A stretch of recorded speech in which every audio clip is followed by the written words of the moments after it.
Seguimos esta mañana en el libro de Daniel. Estamos considerando la enseñanza que se encuentra en el capítulo 2, un capítulo largo. Y sin embargo, yo creo que vamos a poder considerar, digamos, a vista de pájaro, este capítulo en esta mañana. Vamos a orar una vez más. Señor, te damos gracias ahora que tenemos este gran privilegio de congregarnos alrededor de tu palabra y mirar a lo que tú has revelado aquí y descubrir maravillas que tú nos has dado a conocer. Y por tu palabra te damos gracias, Señor. Es el fundamento de nuestras vidas, es alimento para nuestras almas. Te pedimos que tú nos enseñes por tu Espíritu Santo. Amén. Adoniram Judson fue un misionero, no sé si lo he pronunciado bien en español, en inglés se dice Adoniram Judson, pero Adoniram Judson, un misionero americano que nació en el estado de Massachusetts, pero pasó la mayor parte de su vida en el país de Birmania, muy cerca de la India. Y ahí fue a predicar el Evangelio. Nació en el año 1788 y murió en 1850 en Birmania. Y su biografía es muy emocionante. Las experiencias que pasó durante sus años en Birmania parecen tomadas de un guión de una película de acción, como de Indiana Jones, ¿no? Porque pasó muchas experiencias, muchas aventuras, pero también sufrió bastante llevando el Evangelio a los habitantes de aquel país. Trabajó 6 años. Sus primeros 6 años en Birmania no vio ningún converso. Y después se convirtió uno, el año siguiente convirtieron 9 más. Pero el año después estalló una guerra entre Inglaterra y Birmania y durante 17 meses este misionero fue echado en la cárcel, en 2 prisiones horribles, y fue encadenado 9 meses con cadenas. Allí sufrió en esa celda la fiebre, el insoportable calor, el hambre, la crueldad de sus guardianes. Y un día, cuando estaba yaciendo en esa celda tan maloliente y oscura, con sus manos y pies atados con cadenas, un compañero que estaba allí en la cárcel le dijo con un tono de desprecio: Dr. Judson, ¿qué te parecen ahora las perspectivas para la conversión de los paganos? Y enseguida replicó: el futuro es tan brillante como las promesas de Dios.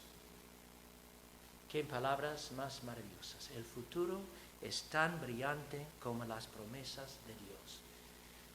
Judson podía hablar así con un tono de optimismo, porque en vez de fijarse en las circunstancias actuales que eran bastante deprimentes, se fijaba más bien en la palabra de Dios y las grandes promesas que Dios ha dado a su pueblo en esa palabra. Sobre todo las promesas con respecto al futuro de la iglesia, el futuro del reino de Dios. Y yo creo que en este ejemplo del señor Judson aprendemos lo que es la clave para vivir con éxito en Babilonia, porque es donde estamos todos en este momento. Estamos viviendo en Babilonia, este mundo caído, pecaminoso y cada vez más entregado a la corrupción es nuestra Babilonia. Y para vivir con éxito, con alegría, con confianza en Babilonia, la clave es fijar la mirada en las promesas de Dios con respecto a la gloria venidera, la gloria del reino mesiánico.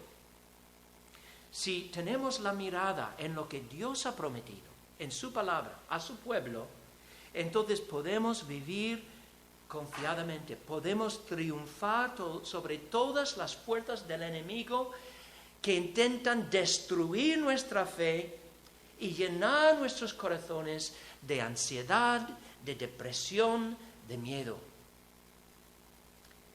Es importante, muy importante como creyentes, que entendamos el plan de Dios para la historia. Porque en tiempos de dificultad, si no entendemos bien cuál es el plan de Dios para la historia, nuestros corazones fácilmente se pueden desmayar y incluso podemos apartarnos de Dios. Y yo creo que, hermanos, que estamos viviendo en tiempos difíciles, tiempos muy difíciles. Creo que estamos viendo ya el cumplimiento de las profecías de Pablo sobre los últimos tiempos. Cuando dijo, por ejemplo, que en los últimos días, los días antes, precediendo la venida de nuestro Señor, que las personas ya no sufrirán la sana doctrina, sino que teniendo comezón de oír, se amontonarán maestros conforme a sus propias concupiscencias y apartarán de la verdad el oído y se volverán a las fábulas. ¿Y quién puede negar que esto es lo que estamos viendo en la sociedad? ¿Cuántas personas anhelan realmente escuchar la verdad de Dios y edificar sus vidas sobre su verdad? Estamos viviendo en tiempos difíciles y por eso quiero que examinemos en esta mañana el sueño que Dios le dio a un rey pagano hace miles de años, este rey Nabucodonosor, el emperador babilónico. Este sueño que se le vino cuando Daniel estaba viviendo en el palacio del rey, cursando sus estudios como estudiante en la Universidad de Babilonia. Pues al rey se le vino este sueño, y este sueño le fue dado precisamente para darle una visión panorámica del futuro, de lo venidero, de los tiempos en los que nosotros estamos viviendo actualmente. Es una visión majestuosa, porque este sueño realmente es una revelación, es un despliegue de todo el curso de la historia desde los tiempos de Nabucodonosor hasta el fin del mundo. Y lo que aprendemos de este sueño es que en la historia, y vamos a ver esto ahora, que la historia está compuesta de una serie de imperios que vienen y se van, pero que hay un solo reino que durará para siempre, y este reino hará pedazos de todos los demás reinos de la historia. Consideremos primero la crisis que ocurrió en el palacio del rey y cómo Daniel respondió a esta crisis. Y después vamos a ver el contenido y el significado de este sueño que el rey Nabucodonosor tuvo. El capítulo 2 empieza con una situación irónica, porque aquí estamos viendo el rey, el hombre más poderoso de todo el mundo, que ha conquistado a naciones enteras, reducido a la estatura de un niño lloroso, miedoso, temblando. ¿Por qué? Porque ha tenido una pesadilla y no sabe el significado de su pesadilla. Aparentemente esta pesadilla era un sueño recurrente. Y digo esto porque en el primer versículo la palabra sueño ocurre en el plural.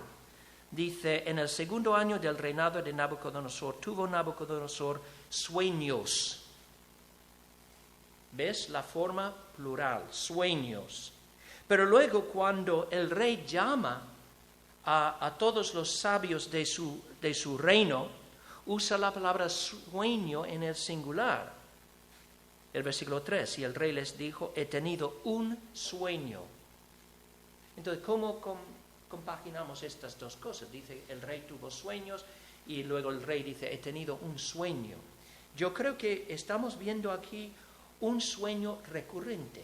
Es decir, que noche tras noche se le venía al rey el mismo sueño, un sueño perturbante, un sueño que no podía entender. Y este sueño le quitaba el sueño.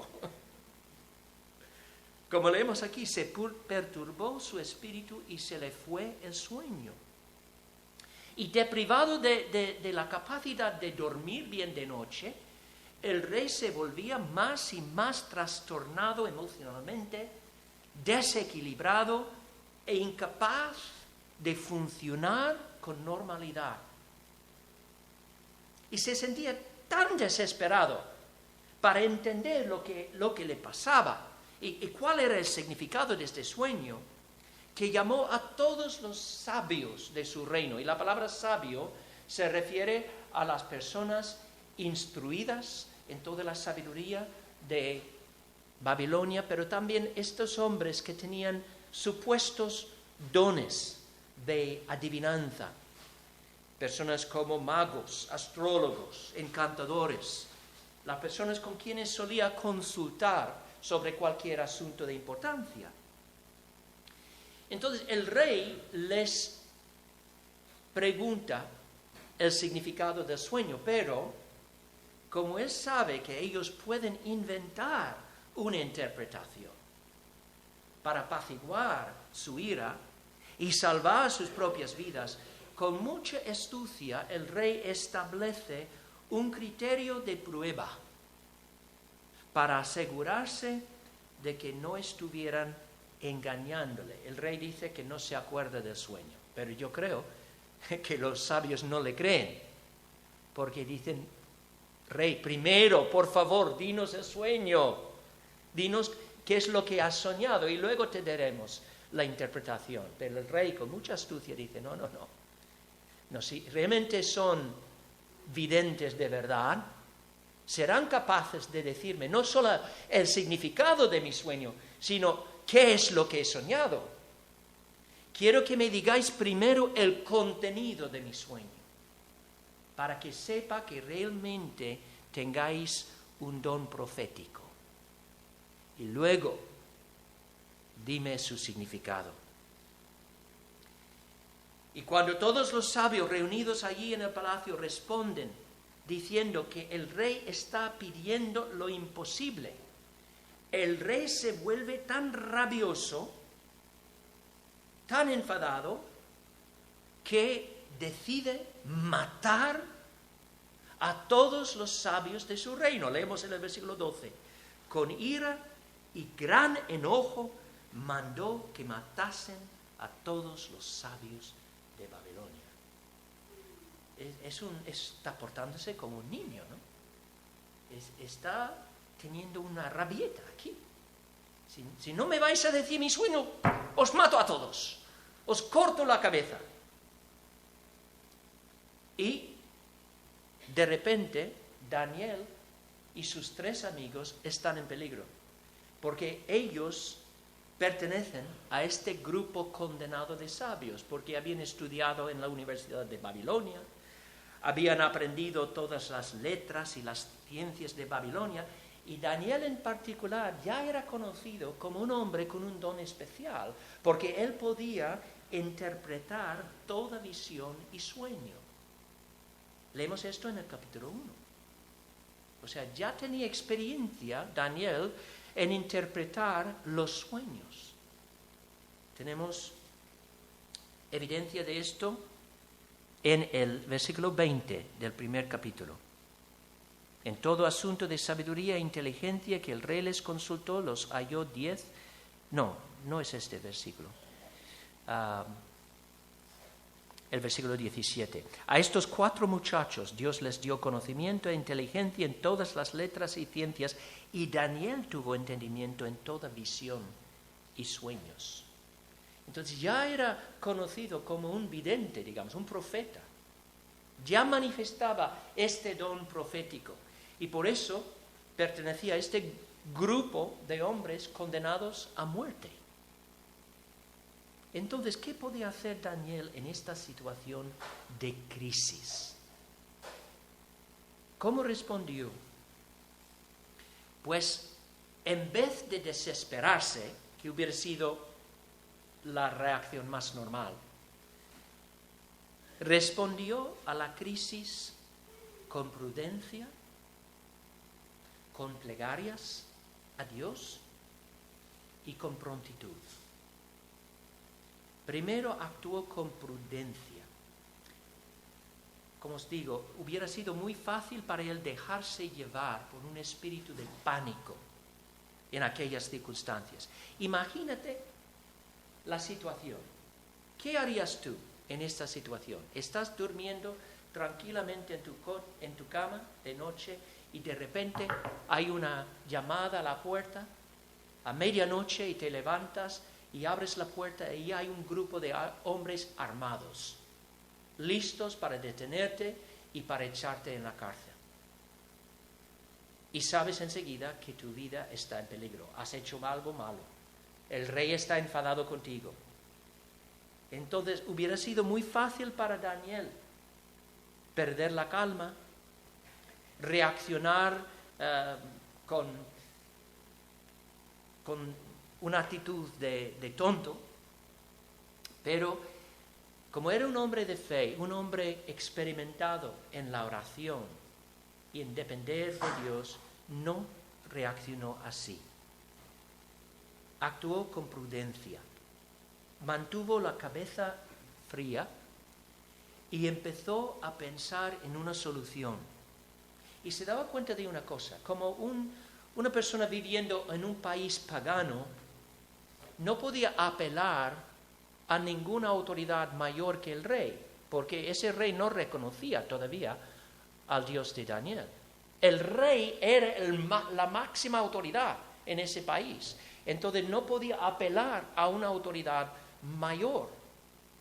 Entonces, lo que tenía que hacer era, de algún modo, persuadir al rey a no actuar así, actuar de una manera más sensata. Entonces hizo dos cosas. Primero le preguntó a Arioc, que era el capitán del rey, la causa de ese edicto exigiendo la muerte inmediata de todos los sabios. Leemos aquí que Daniel le preguntó, ¿cuál es la causa de este edicto que se publique de parte del rey tan apresuradamente? Fijaos en esta palabra, tan apresuradamente. Entonces está realmente apelando al sentido común. Está diciendo a Arioc, mira, el rey está enfadado, pero no ha dado tiempo a los sabios a responder a su petición. ¿Por qué se tiene que matar a los sabios enseguida cuando quizá haya alguien con la capacidad de interpretar su sueño? En otras palabras, Daniel está usando la misma táctica que usó en el capítulo 1 con el jefe de los eunucos. Está apelando al sentido común. Está desarrollando un argumento, diciendo, mira, yo entiendo que el rey está enfadado, pero por favor, no puede esperar, no puede dar una oportunidad a los sabios a responder a su petición. Pero luego Daniel sabe otra cosa, y es que este Arioc en sí mismo no tiene autoridad para aplazar la ejecución. Entonces le pide a Arioc una audiencia con el rey, para pedirle personalmente. Y aparentemente Arioc le concedió esta petición porque en el siguiente versículo leemos que Daniel entró y pidió al rey que le diese tiempo y que él mostraría la interpretación. Aparentemente el rey hizo caso a Daniel. Le dio este tiempo para responder a su petición, porque justo después vemos a Daniel informando a sus amigos, a Sadrach, Mesach y Abednego, sobre esta situación urgente, y juntos van al Señor en oración. Yo creo que en estos versículos aprendemos mucho sobre la mejor manera de tratar con los gobernantes, cuando se vuelven, digamos, irracionales y perseguidores. No debemos en primer lugar, empezar a reclamar con un tono tajante nuestros derechos, pero con una actitud de beligerancia.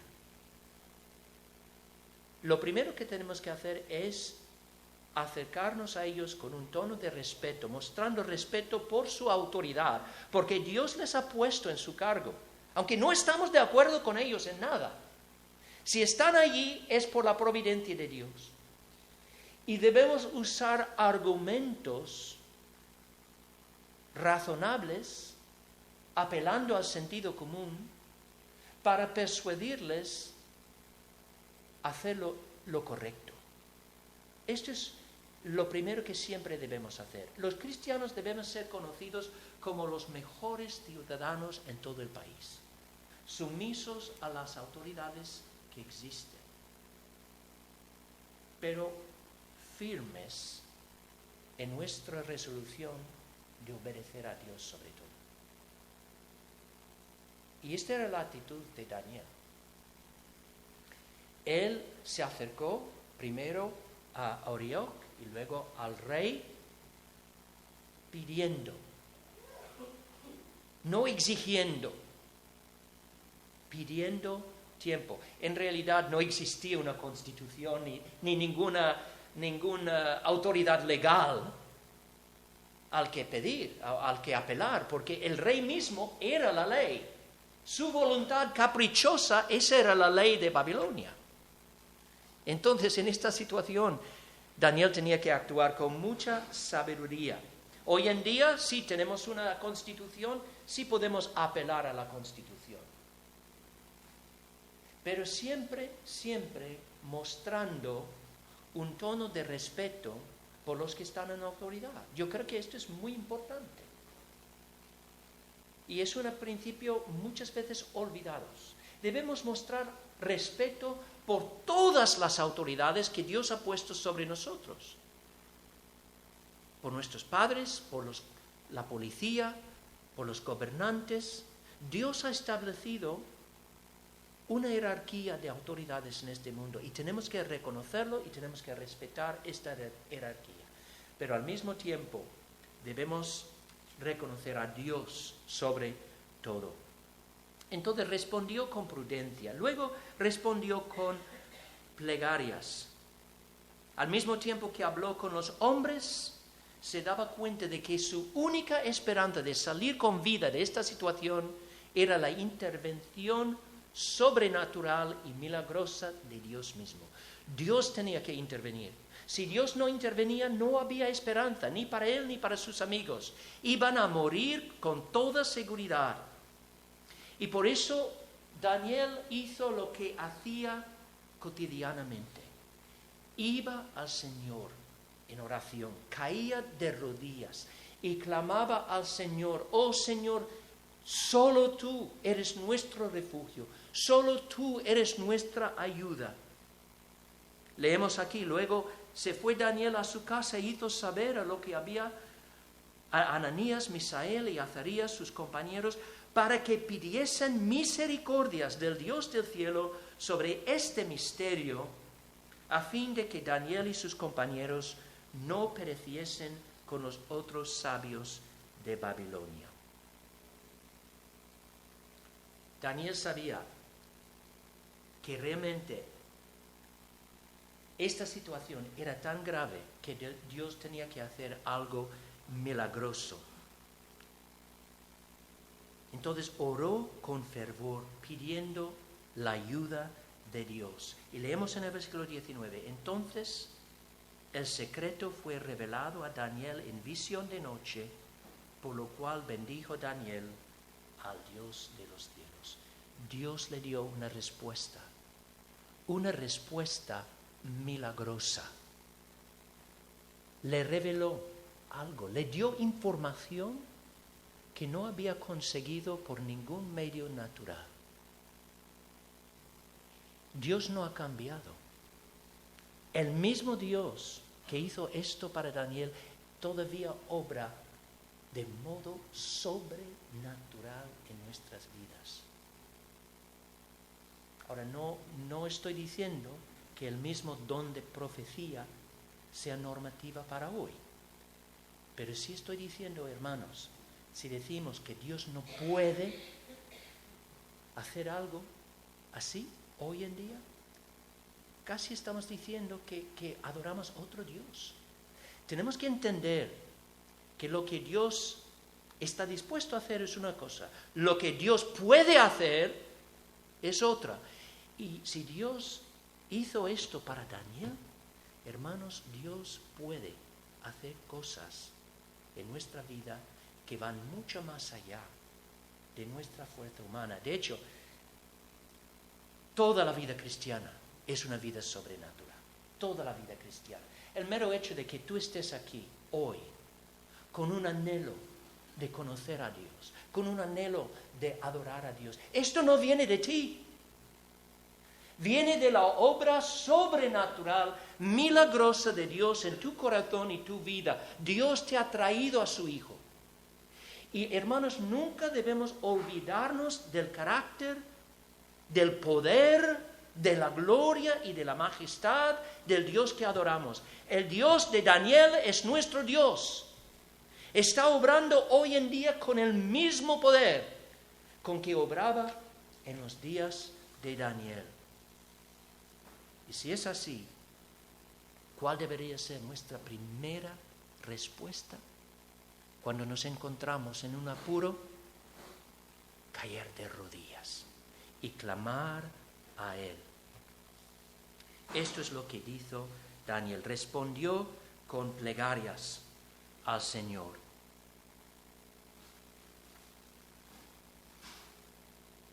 Esta es la razón por la que Daniel pudo vivir fielmente para el Señor en circunstancias muy difíciles. Entendía que su conflicto, en este caso, no era en último término con Nabucodonosor. Su lucha no era con carne y sangre, sino con principados y potestades en las regiones celestes. ¿Por qué piensas que Nabucodonosor quería matar a todos los sabios de Judá? Yo pienso que había algo más de la carne obrando aquí. Yo creo que Satanás mismo puso esta idea en su mente. ¿Por qué? Porque Satanás quería aniquilar a Daniel y a los otros hebreos para quitarle a Nabucodonosor cualquier influencia sagrada y santa y pura y buena en su vida, para que ese palacio quedara sin luz.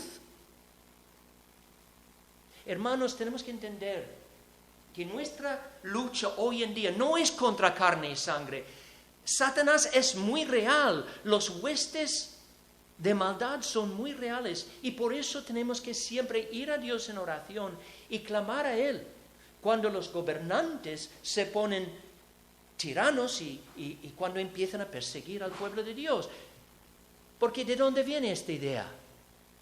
¿De dónde viene esta idea de pasar leyes que van a dificultar la predicación del Evangelio, que van a enfriar la libertad de hablar de los creyentes, que van a amenazar a los padres en cuanto a enseñar a sus hijos la palabra de Dios? ¿De dónde viene esta idea? ¿Viene del ser humano? No. Esta idea es diabólica. Una ley como la ley Mordaza, que intenta imponer la perversión sexual a toda la juventud de España por medio de los colegios, es una idea diabólica, es de inspiración satánica. Y tenemos que entenderlo, y por eso tenemos que orar a Dios y clamar a Dios que Él obre en nuestros días, que obre en los corazones de los gobernantes, para que actúen de forma sensata y buena y justa. Y eso es lo que Daniel oró, pero además oró que Dios obrara incluso de forma milagrosa. Y Dios lo hizo. Le reveló a Daniel el significado del sueño. Y Daniel respondió a esta revelación con prontitud. Enseguida fue al rey. Sabía que no tenía tiempo de esperar, porque había vidas en peligro. La ira del rey ya estaba encendida. Y enseguida él iba a empezar a matar a hombres inocentes. Entonces hay situaciones en los que tenemos que actuar con prontitud. No podemos esperar. Hay situaciones, si tú esperas, quizá ya es demasiado tarde para solucionar el problema. Tienes que actuar de inmediato. Eso es lo que hizo Daniel. Daniel pidió al Señor su ayuda y cuando el Señor intervino y le concedió su petición, actuó con diligencia para pedir la vida de los demás. Y fue a Nabucodonosor. Y ahora vamos a considerar este sueño tan curioso. Daniel primero le dijo a Nabucodonosor, estos sabios tienen razón cuando dicen que ningún hombre te puede revelar el sueño. Ningún hombre te puede dar su significado. Tienen razón. Ni yo puedo darte esta información. Pero el Dios que creó el universo, Él sí sabe todo. Y Él me ha dado a conocer lo que tú has soñado. Entonces Daniel primero le habló a Nabucodonosor sobre el origen de su sueño. Y luego sobre el contenido de su sueño. Y finalmente sobre el significado de su sueño. El origen era divina. Exactamente lo que Nabucodonosor sospechaba. O sea, este sueño no se originaba en la imaginación de Nabucodonosor. No era un sueño que él había sacado de las profundidades de su propia mente. Este sueño era un sueño profético. Por medio de este sueño, Dios le estaba dando a conocer lo porvenir. Estaba haciéndole saber las cosas que iban a pasar en el futuro. Como dice Daniel en el versículo 28. Hay un Dios en los cielos, el cual revela los misterios, y Él ha hecho saber al rey Nabucodonosor lo que ha de acontecer en los postreros días. Entonces, ¿qué es lo que dijo Daniel en cuanto al contenido de este sueño? Le dijo a Nabucodonosor que él había visto una imagen en su sueño, una estatua enorme, colosal, gigantesco, con forma de hombre. Y esa estatua estaba compuesta de diversos materiales, diversos metales. La cabeza era de oro fino, el pecho y los brazos de plata, el vientre y los muslos de bronce, las piernas de hierro y los pies, curiosamente, eran de materiales mixtos, en parte de hierro y en parte de barro cocido. Y eso yo creo que era el detalle más curioso de esta estatua. Era una estatua realmente impresionante, pero los pies eran frágiles, propensos a desmoronarse bajo presión. Y esto es exactamente lo que pasó, porque luego le cuenta a Nabucodonosor qué pasó en su sueño. Y le dijo, cuando estabas contemplando esta estatua gigantesca, viste una piedra chiquitina, cortada de una montaña, pero no con mano. Este es un detalle muy importante. Esta piedra no estaba cortada con mano. Y mientras el rey observaba esta piedra, la piedra hirió la estatua en sus pies, o sea, dio un golpe contra los pies. Y como los pies eran tan flojos, se hicieron pedazos. Y ese golpe también envió ondas de choque a través de toda la estatua. De tal modo que la estatua cayó a tierra y fue completamente destrozada delante de los ojos del rey.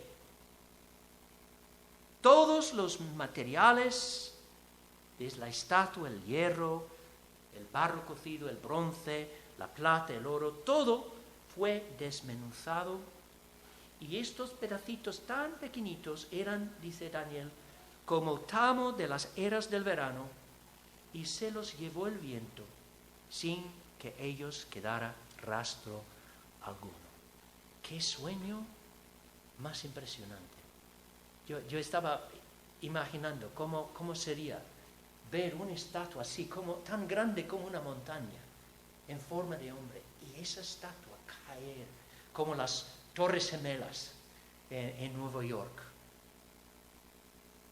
por causa de una piedrecita que rompe los pies. Pues, ¿qué significa todo eso? Pues enseguida Daniel le explica el significado de su sueño. Le dice claramente que es una profecía de eventos futuros. Y lo que vemos, vuelvo a decir, lo que aprendemos de este sueño es, digamos, el curso de la historia, de tiempos de Nabucodonosor hasta el fin del mundo. Una panorámica de toda la historia. Y se ve que la historia se compone de una serie de imperios, una tras otro. Los 4 metales de la estatua representan 4 imperios. La cabeza de oro, dice Daniel, es Nabucodonosor mismo. ¿Y por qué? Pues el oro era el metal perfecto para representar el imperio babilónico, porque aunque el imperio babilónico no era el imperio más grande en toda la historia, era un imperio conocido por su esplendor lujoso. Nabucodonosor no escatimó ningún recurso en hacer de Babilonia la ciudad más bella del mundo antiguo. El escritor griego Esquilo vivía en el siglo V a.C. y él veía con sus propios ojos la ciudad de Babilonia y la describió así, como la ciudad de oro. Decía que estaba repleta de oro por todos lados. Entonces el oro representa el imperio babilónico. El pecho y los brazos de plata representan el imperio que viene después, que es el imperio medo-persa. Y la plata es el metal perfecto para representar medo-persa, porque los persas eran conocidos por su codicia. Cuando conquistaban una tierra, oprimían a la gente con impuestos muy pesados, recogían o recobraban dinero, recobraban plata para llenar sus tesoros. Entonces, esta era la característica más destacada del imperio medo-persa. El vientre y los muslos de bronce simbolizan el imperio griego, que vino justo después del imperio medo-persa. Y el imperio griego, ¿quién se acuerda del conquistador que fundó el imperio griego? Alejandro Magno, que era el rey de Macedonia. Y él estableció su imperio con gran rapidez.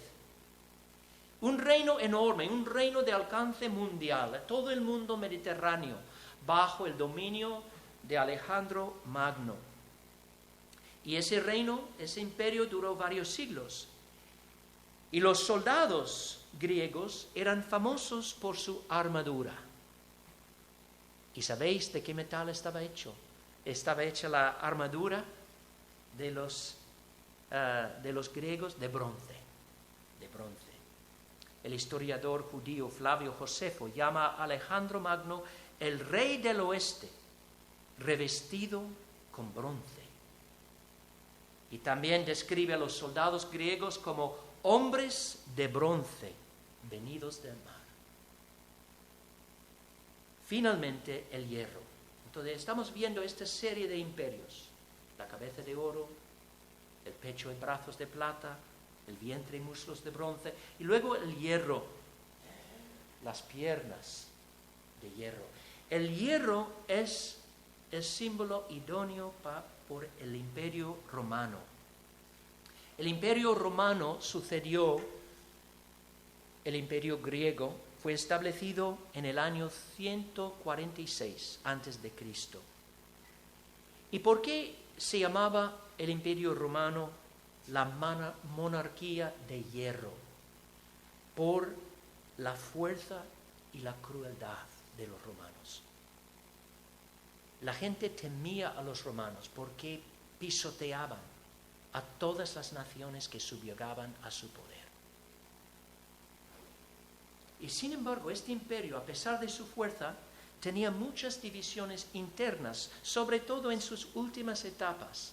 Había muchas divisiones internas que debilitaban el reino romano, y esto se ve en la mezcla de materiales que componen los pies de la estatua. El barro cocido juntamente con el hierro, porque el barro y el hierro no se vinculan, no se pueden unir para formar una unión fuerte. Y al final el Imperio Romano se corrompió por dentro, a causa de la corrupción de sus líderes, también la degeneración del pueblo mismo y su inmoralidad. Y sin embargo, la fuerza más poderosa que puso fin al Imperio Romano no fue una fuerza interna, no fueron las divisiones internas.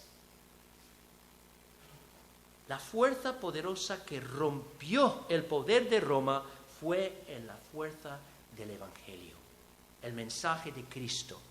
Ese mensaje poderoso y vivificante del Salvador de todos los hombres. Este testimonio es lo que rompió el poder de Roma. Y este es el significado de la piedra, hiriendo los pies de la estatua. ¿Por qué se representa el reino de Cristo como una piedrecita? Porque empezó muy, muy pequeño. Por ejemplo, en el día, antes del día de Pentecostés, ¿cuántas personas estaban en el aposento alto orando a Dios? ¿Cuántos seguidores de Jesús? 120. Entonces, este grupito pronto se convertiría en una gran comunidad mundial, abarcando todas las naciones, gentes de toda lengua, toda estirpe, toda raza, pero empezó muy chiquitín. Y empezó en los días del Imperio Romano, el imperio de hierro. Exactamente como Daniel profetizó 6 siglos antes del nacimiento de Cristo. ¿Habéis entendido esto? Lo que estamos viendo aquí es una descripción exacta de lo que sucedió en la historia, pero escrita de antemano. 6 siglos antes de la venida de nuestro Señor Jesucristo. Ya el profeta Daniel decía todo.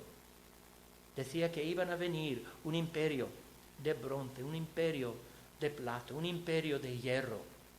Y en los días de ese último imperio, ese imperio de hierro, de fuerza y crueldad, en este momento de la historia aparecería la piedra. Pero una piedra cortada no con mano. ¿Qué quiere decir eso? Quiere decir, a diferencia de los demás imperios, este reino no está basado en la fuerza humana, en lo que el hombre puede hacer. Es una piedra cortada por la mano de Dios mismo. Él establece este reino en medio de los demás reinos y es el único reino que durará. Todos los demás reinos serán desmenuzados y llevados por el viento. Este es el mensaje que Dios quería darle a Nabucodonosor. ¿Por qué? Yo creo que en primer lugar para humillarle, porque este hombre era muy orgulloso y se creía el rey de reyes, y en un sentido sí, era el rey de reyes, era el rey supremo de todos los reyes de la tierra. Pero él tenía que entender que había un rey por encima de él y que ese rey es el que da poder, es el que da autoridad a los gobernantes de este mundo. Él tenía que entender que su imperio era de duración temporal y que un día sería reemplazado por otro imperio y otro y otro, pero que habría un solo imperio que duraría para siempre, el reino de Dios. Hoy en día Dios quiere que nosotros comprendamos la misma verdad. ¿Para qué? Para que nuestros corazones puedan consolarse, puedan gozarse, sabiendo, sobre todo en tiempos de dificultad, de persecución, de apostasía, cuando la gente no quiere escuchar el Evangelio, ¿qué seguridad tenemos? Que el reino de Cristo va avanzando y no retrocediendo. ¿Cuál es la base de nuestra seguridad? Es la misma palabra de Dios, que ha revelado estas cosas de antemano. Y si la palabra de Dios ya se ha cumplido en todo lo que profetizó en cuanto a la primera venida de Cristo, tenemos la seguridad que también se cumplirán las profecías con respecto a la segunda venida de Cristo. El reino de Cristo sí avanzará en este mundo. No en todos los lugares del mundo al mismo tiempo. Por ejemplo, ahora mismo parece que en el mundo occidental, en Europa y en Norteamérica, que hay mucha apostasía. Hay mucho secularismo, hay mucha gente que quiere pasar de todo, no quiere escuchar nada, no quieren saber nada. Pero si tú vas a África, o si tú vas a América Latina, o otras partes, o a China, a otras partes del mundo, verás cómo los vientos del Espíritu están soplando y el Señor está cosechando muchas almas para su reino eterno. El reino de Cristo sigue avanzando hoy en día. Y hermanos, tenemos que fijar la vista en esta realidad para levantar los ánimos en tiempos de dificultad. Cristo es Rey. Cristo es el soberano sobre toda la tierra y su reino avanzará y triunfará al final sobre todos los demás reinos de este mundo.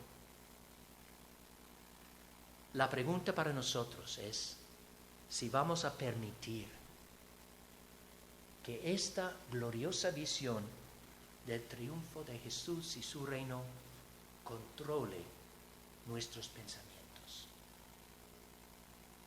Cuando pensamos en el futuro, ¿dónde está nuestra mirada? ¿En nuestros miedos, en nuestros temores, en la incertidumbre de lo que va a pasar mañana? Hermano, hermana, Dios dice, miradme a mí y a mis promesas, porque allí está tu consuelo, allí está tu gozo, allí está tu seguridad, en lo que yo mismo voy a hacer. Cuando el mal parece triunfar, ¿vamos a dejarnos llevar por un espíritu de incredulidad? ¿Vamos a dejar de buscar a Dios con todo nuestro corazón, toda nuestra fuerza, toda nuestra mente? ¿Vamos a dejar de clamar a Él? No si está en nosotros el espíritu de Daniel. Daniel no se dejaba llevar por un espíritu de desesperación y miedo. Él sabía a dónde ir en tiempos de dificultad. ¿Lo sabes tú, hermano, hermana? ¿O vas a dejar que los males aquí te distraigan y te lleven a enfriar? Mantén tu vista en las promesas de Dios, las profecías de su palabra. El Señor nos llama a vivir en este mundo no pasivamente con respecto a las cosas de Dios. Nos llama a buscar primero su reino y su justicia con toda nuestra fuerza. Quiere que vivamos en este mundo no como espectadores, sino como participantes. Tenemos que poner la mirada en la visión de este libro para recordarnos de una cosa muy importante, que pertenecemos al equipo ganador. Estamos con el Señor. Los días en los que vivimos no solamente son días difíciles, días malos, son días de gran oportunidad. Y la pregunta es si estamos aprovechando de la oportunidad que el Señor nos está aportando. ¿Estamos dispuestos a arriesgarnos, a salir de nuestra zona de comodidad para llevar este mensaje del reino de Cristo a los que aún no le conocen? Tienes toda la razón en el mundo para salir con confianza, porque tienes aquí, en la palabra de Dios, la seguridad de cómo termina la historia.